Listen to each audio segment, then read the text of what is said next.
Sobat Bahasa, jumpa lagi di Siniar Sasambo. Tentu saja edisi kali ini yaitu bincang bersama tokoh.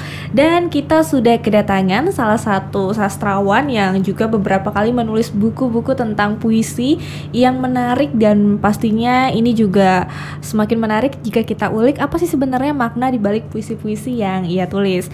Nah, buku pertamanya yaitu Eulogi. Wah, seperti apa ini? Dan juga satu lagi buku terbarunya yaitu Binatang Kesepian Dalam Tubuhmu. Dari segi judul aja ini sudah menarik perhatian, dan juga kita bertanya-tanya sebenarnya apa makna dari kata per kata yang tertuang dalam judul buku puisi atau kumpulan puisi milik Mbak Ilda Karwayu. Dan tentu saja di sini sudah hadir Mbak Ilda yang tadi di belakang layar juga sempat ngobrol nih sama Rizka tentang puisi-puisinya yang ditulis ternyata sudah cukup lama, dan ternyata Mbak Ilda punya latar belakang yang bukan sebenarnya penulis tapi sekolah di STM. Luar biasa loh, ini cukup berbanding terbalik dengan apa yang karya yang Mbak Ilda hasilkan saat ini. Kita berbincang dulu sama Mbak Ilda nih. Apa kabar Mbak Ilda hari ini? Halo, ya baik.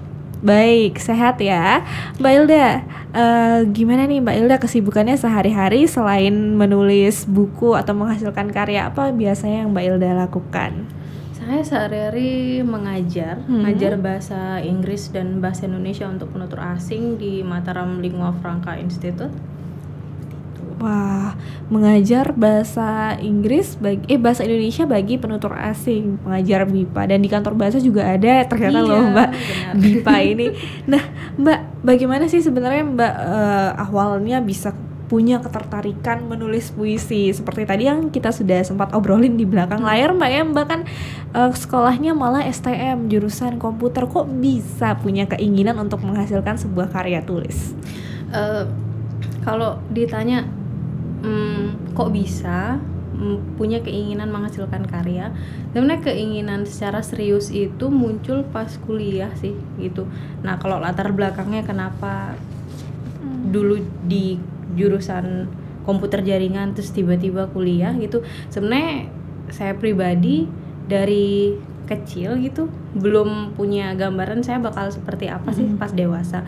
Kalau ditanya proses menulis dari kapan, menulis yang sekedar menulis itu sebenarnya sudah tak mulai dari SD. SD kan ada pelajaran bahasa Indonesia, itu kan kalau disuruh mengarang bebas gitu. Terus saya suka nulis cerita kan, bisa bebas-bebasnya, dan alhamdulillah dari pihak guru tuh nggak pernah ada yang kayak ini salah ini apa gitu. Jadi mereka merespon baik bagaimana bagaimana cara saya menulis.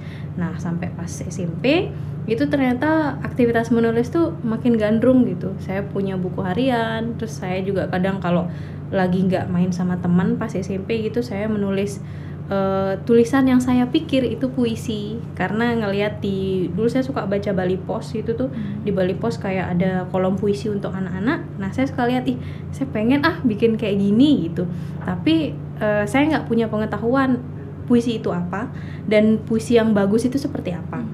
Jadi saya hanya meniru tipografinya, niru bentuknya dari SMP nih sampai SMA. Nah, kalau SMA saya nggak begitu banyak menulis karena sibuk sama teater dan tugas sekolah juga kan, karena SMK rame gitu kegiatannya. Nah, terus sampai akhirnya pas kuliah saya ikut lembaga pers mahasiswa dan diajak oleh salah satu senior gabung di komunitas akar pohon. Nah, dari sanalah saya punya pengetahuan akhirnya bahwa puisi itu bukan sekedar kalau meminjam definisi penyair Bli Jengki ya, seorang penyair dari Bali, kata-kata yang tidak menimbulkan imajinasi itu muntahan kata aja.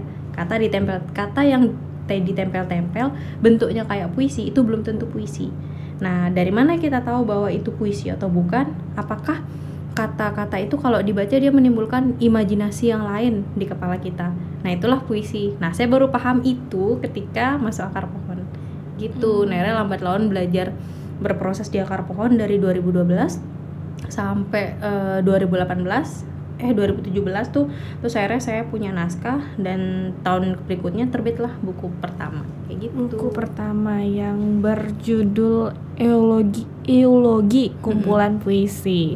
Nah, kalau buku pertama ini mulai ditulisnya berarti 2017 ya Mbak Ilda ya? Dikumpulkannya 2017, 2017. tapi kalau dilihat titi mangsanya tahun yang di bawah puisi itu kayaknya kalau Eulogi dari tahun 2013. Dari tahun 2013 sampai 2017. Baik.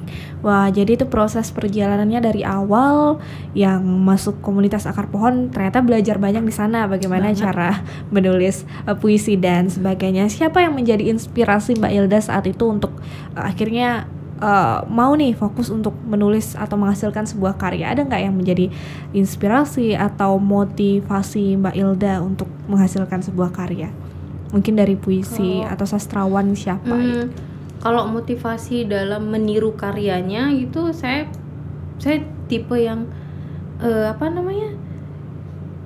nggak banyak membaca puisi.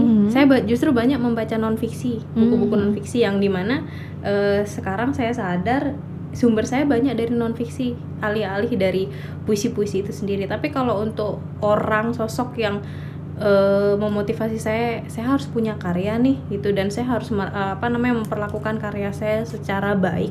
Bagaimana saya perempuan kalau saya melahirkan, saya memperlakukan anak saya dengan baik, yaitu Kiki Sulistyo.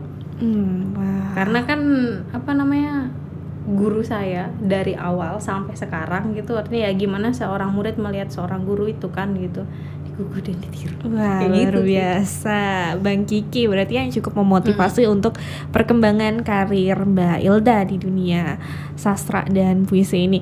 Nah Mbak Ilda, kalau kita melihat buku kedua dengan judul Binatang Kesepian Dalam Tubuhmu, sebenarnya apa sih pesan mungkin yang tersirat dari judul ini sampai akhirnya Mbak Ilda memilih, oh ini nih yang akan saya naikkan menjadi judul puisi dalam buku ini?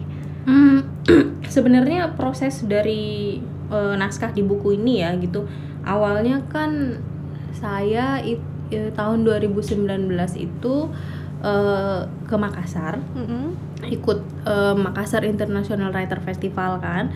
Nah di sana tuh saya ketemu salah satu editor buku Gramedia ini gitu. Nah terus dia nanya gitu, kamu ada naskah nggak gitu. Terus saya waktu itu belum merasa punya naskah gitu, karena yang saya sebut naskah adalah kumpulan puisi yang sudah jadi, ini yang sudah siap diterbitkan. Nah pada saat itu saya belum punya kan, tapi saya ini kesempatan nih, kalau saya bilang enggak dia akan hilang. Akhirnya saya chat Mas Kiki kan, Mas ditanya nih gimana, bilang aja ada. Oke, ada, saya bilang. Akhirnya saya pulang ke Lombok, Mas Kiki lah yang membantu memilihkan dari sekian banyak puisi saya dari tahun 2018 sampai 2020 itu kan banyak tuh, akhirnya diseleksi lagi gitu. Nah terus setelah terpilih 67 kalau nggak salah kayak gitu tuh, akhirnya dari semua puisi itu yang merepresentasikan isi dari puisi itu ya puisi yang judulnya itu gitu. Nah terus kenapa akhirnya dipilih itu, saya pikir ada dua frase yang bisa merepresentasikan, ya ini binatang kesepian, karena dalam buku puisi itu banyak saya menggunakan diksi kebinatangan sama diksi binatang itu sendiri tentu saja, yang di mana binatang-binatang itu merepresentasikan sifat atau tabiat manusia itu sendiri. Dan kemudian kenapa ada kata tubuhmu, tentu saja karena dominan dari puisi itu membahas tentang tubuh, entah tubuh manusia atau tubuh binatang itu sendiri atau bahkan tubuh tumbuhan gitu. Wah, ternyata maknanya cukup dalam dan juga punya proses kreatif yang tentunya dilalui Mbak Ilda tidak mudah ya dalam menyeleksi puisi-puisi mana saja yang akan masuk ke dalam karya Binatang Kesepian Dalam Tubuhmu. Dan selain itu Mbak Ilda, kalau kita baca sekilas tadi terkait dengan karya-karya puisi yang ada di dalam buku ini Binatang Kesepian Dalam Tubuhmu, beberapa puisi membahas tentang wanita seperti penyebutan ada kata puan, kemudian hikayat istri. Pertanyaannya, kenapa nih memilih wanita sebagai mungkin objek yang dibahas dalam karya puisinya Mbak Ilda? Oke, pertama secara fisiologis saya perempuan gitu, dan yang kedua saya pribadi punya ketertarikan terhadap perempuan dan anak-anak ya. Kenapa demikian? Karena melihat lingkungan, saya pribadi termasuk yang punya privilege bisa beraktivitas sebagaimana teman-teman laki-laki saya beraktivitas. Saya bisa pulang malam, saya bisa belajar apapun yang saya mau, orang tua saya tidak melarang. Tapi ternyata di beberapa lingkungan, bahkan tetangga lingkungan terdekat saya tidak kayak gitu. Mereka kalau udah jam 9 malam disuruh pulang sama orang tuanya segala macam. Akhirnya saya berpikir, apa ya yang beda gitu. Dan ternyata perbedaan-perbedaan itulah yang memancing ketika saya melihat perbedaan itu dan saya mendalami, di sana ada momen-momen puitik yang akhirnya tertangkap oleh saya, dan itulah yang tertulis. Kenapa akhirnya lebih banyak perempuan, termasuk hubungan saya dengan saudara perempuan saya dan ibu saya sendiri gitu. Baik, jadi memang ternyata lingkungan sosial itu berpengaruh dalam penulisan karya-karya ini. Nah, kalau tadi membahas tentang lingkungan sosial yang mempengaruhi karya puisi Mbak Ilda dalam Binatang Kesepian Dalam Tubuhmu, mana yang menurut Mbak Ilda paling merepresentasikan diri Mbak Ilda sendiri di dalam puisi ini? Ada nggak yang tentang perempuan yang wah ini saya banget nih gitu?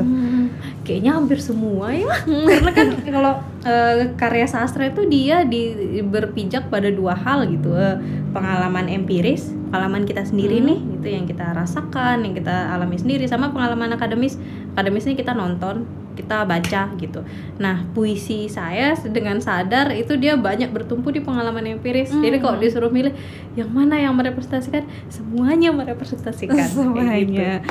Wah, luar biasa. Jadi ternyata nggak usah jauh-jauh cari inspirasi, tapi di dalam diri sendiri, lingkungan sosial itu sebenarnya banyak yang bisa digali ya Mbak Ilda.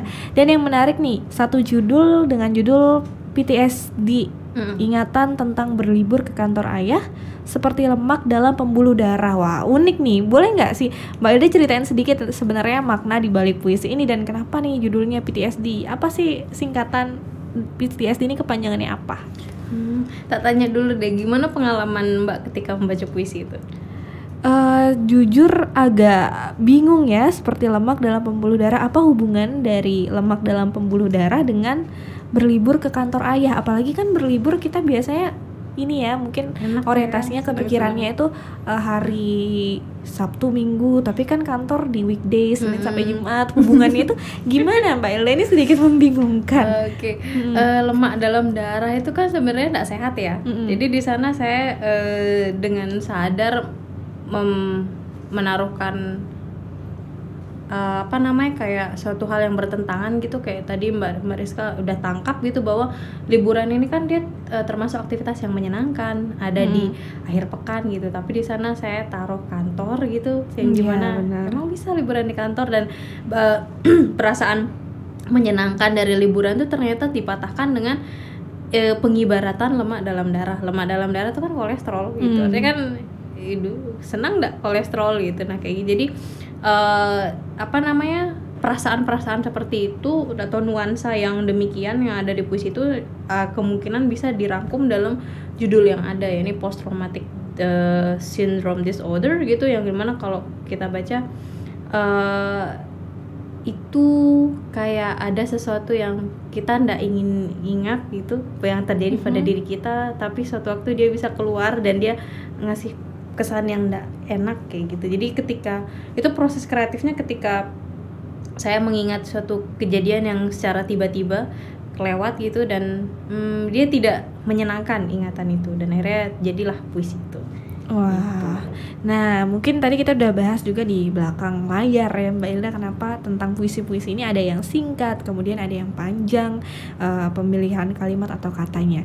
Nah, mungkin juga sahabat bahasa pengen tahu nih, udah baca buku Mbak Ilda dan heran, loh kok puisi tapi cuman 1 atau 2 baris gitu. Kenapa enggak 5 baris, 10 baris atau lebih banyak lagi penulisan atau kalimat-kalimat yang tertuang dalam karya puisi ini? Mungkin bisa dijawab nih Mbak Ilda.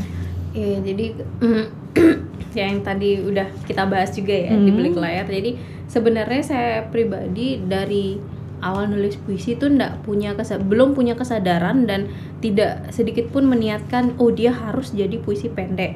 Cuma kan ketika saya belajar di akar pohon itu semakin dipertajam, bukan hanya kita diajarin definisi puisi itu apa, tapi bagaimana sih caranya menulis puisi yang baik atau yang masuk akal gitu, yang bisa menimbulkan imaji yang segar misalnya kayak gitu.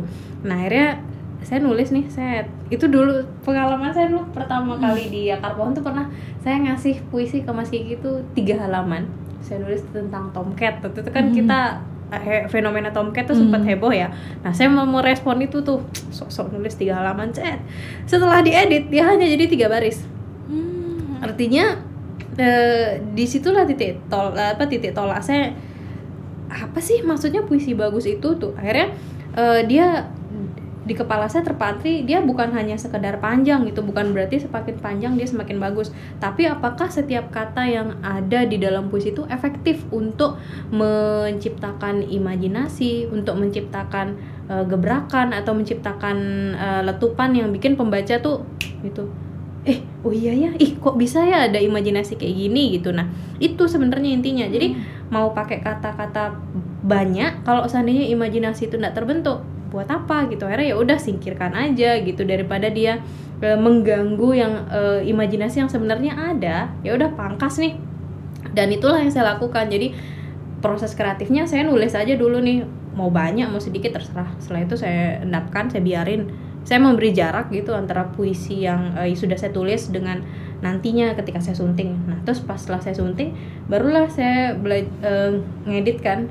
Kata ini saya cek dulu nih setiap kata, kira-kira dia memberi fungsi memberi fungsi letupan atau enggak. Kalau enggak, saya hapus gitu. Kalaupun misalnya saya ngerasa dia bisa, tapi bukan yang ini, saya ganti katanya. Sampai akhirnya proses itu saya lalui panjang, terbiasalah dengan hasil yang begitu. Akhirnya lama-lama saya lihat, kok pendek ya, gitu deh. Jadi akhirnya begitulah kelihatannya. Puisinya pendek-pendek semua gitu. Tapi walaupun pendek, sebenarnya tentang PTSD tadi membuat kita berpikir dan akhirnya mencari tahu sendiri. Mungkin kalau misalnya nggak bisa nanya sama Mbak Ilda, wah apa nih maknanya, ada yang bertentangan gitu, malah jadi salah satu cara untuk mencari tahu, belajar tentang kosakata perkata yang Mbak Ilda tuangkan, dan itu menarik ya, maksudnya challenging untuk dipecahkan misterinya.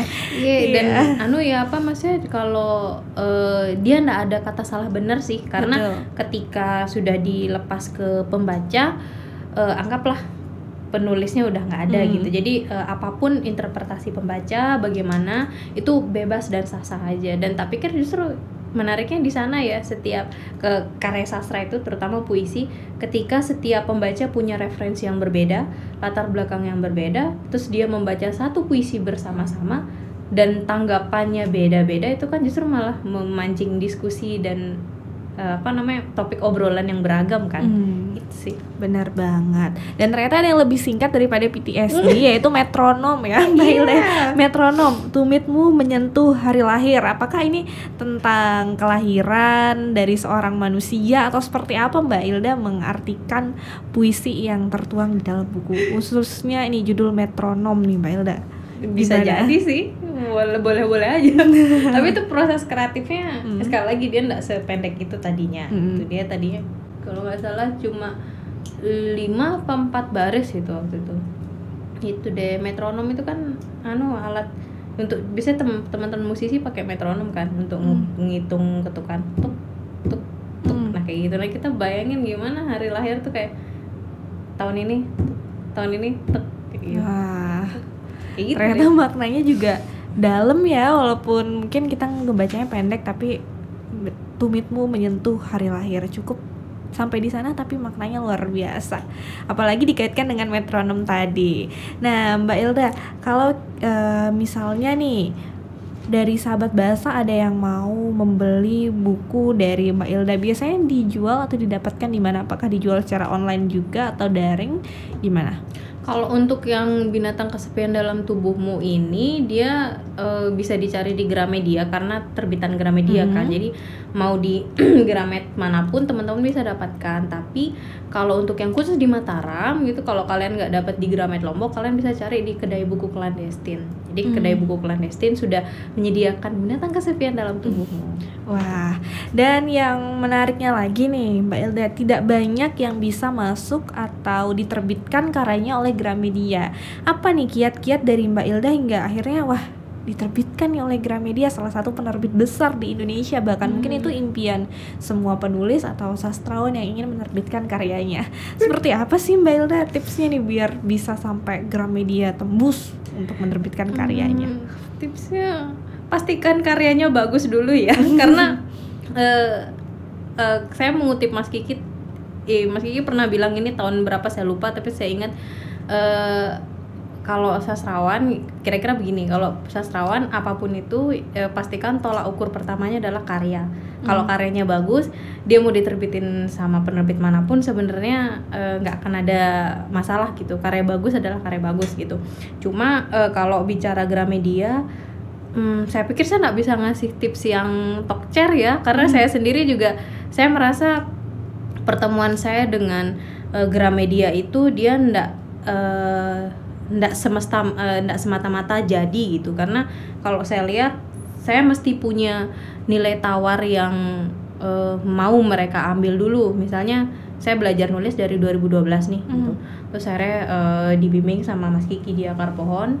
Karena di Akar Pohon tuh kita nggak cuma diajarin bagaimana menulis tulisan yang bagus gitu, tapi bagaimana membaca peta politik sastra di Indonesia. Misalnya politik dalam artian kita bisa membaca kecenderungan media itu seperti apa sih gitu. Jadi misalnya Republika nih, Republika itu rata-rata karyanya perihal religiositas Islam misalnya.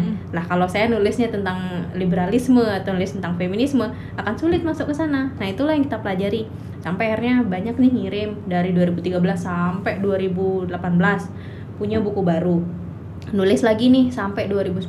Nah ini kan rentangnya panjang. Nah akhirnya ada suatu masa tahun berapa ya, 2019 juga itu puisi saya terbit di Baca Petra, salah satu media yang digarap oleh teman-teman di NTT. Nah di Twitter itu puisi-puisi saya itu di-mention oleh Mas Aan Mansur ke salah satu editor di Gramet, Mbak Siska Yuanita. Nah Mas Ani bilang, sis coba baca deh puisi-puisi ini. Nah akhirnya sampai saya terpilih di Makassar International Writer Festival, kami bertemu di Makassar. Ternyata Mbak Siska tuh mention saya, oh ini ya Ilda Karwayu gitu ya. Udah akhirnya kami ngobrol.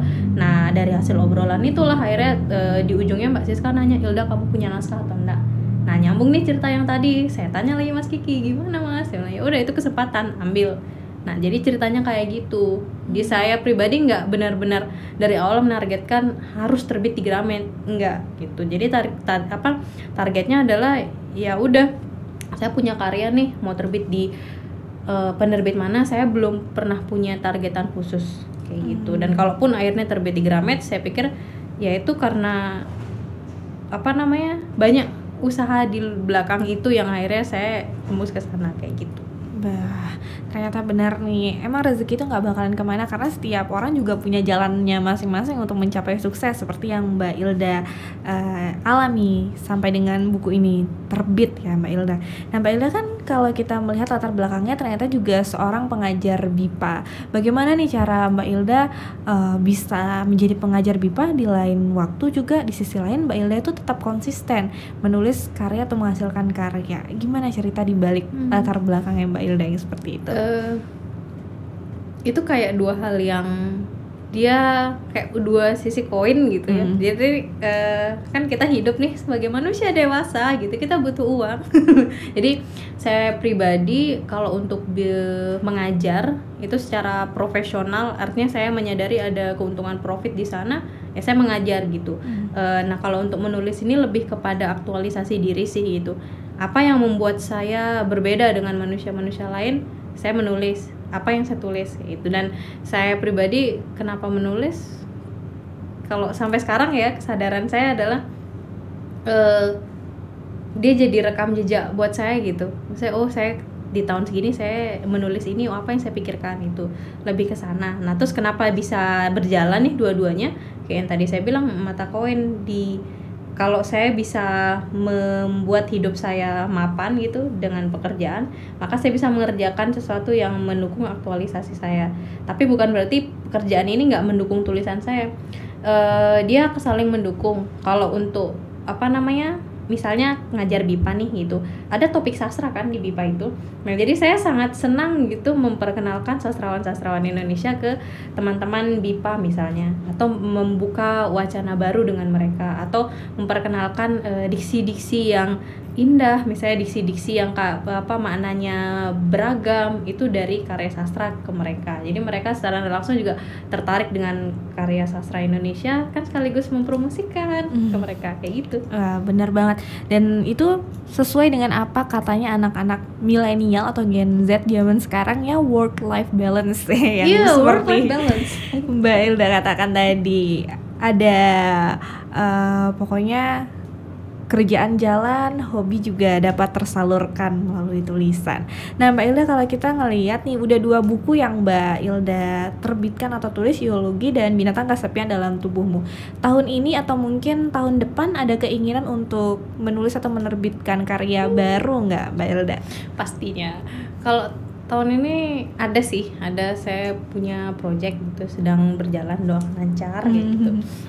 Gitu. Wah, karyanya ini Mbak Ilda apakah masih terkait dengan karya-karya puisi atau mungkin mau nanti beralih ke cerita pendek atau novel, bahkan seperti apa Mbak Ilda?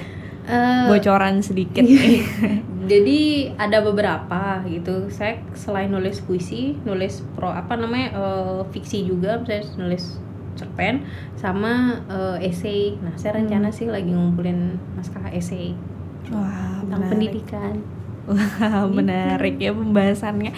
Nah, kalau Mbak Ilda sendiri kan sudah menulis karya-karya dan juga kedepannya akan menulis lagi. Ada nggak ketertarikan Mbak Ilda untuk nantinya di komunitas Akar Pohon juga akan mengajarkan kepada mungkin anak-anak yang baru masuk ke komunitas tersebut untuk menulis atau mulai menulis puisi, cerpen, esai seperti itu, atau sudah dimulai bahkan Mbak Ilda?